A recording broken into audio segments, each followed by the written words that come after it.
mag-achieve bilang presidente. Kailangan po kaming mga presidente, kailangan po maging balanse. Kung kami po ay maging agresibo sa pagtulong or maging aktibo, kami po ay nagaganahan. Kung ang membro po ay maging aktibo din po sa grupo. So sana po marami po tayong pagsama-samahan na aktibidad na katulad po ito ang pagtulong po.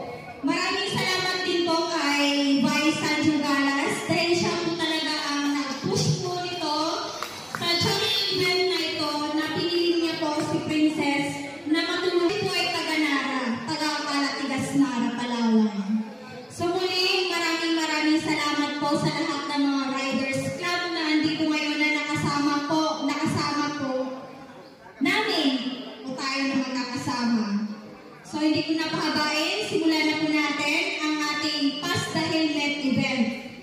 So ito po ay by club na lang po siguro.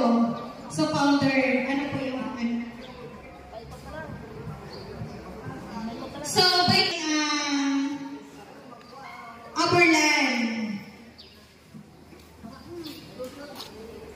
WRC Aberland. Ayun, WRC Aberland. Dinabad sa Ryan Mendoza.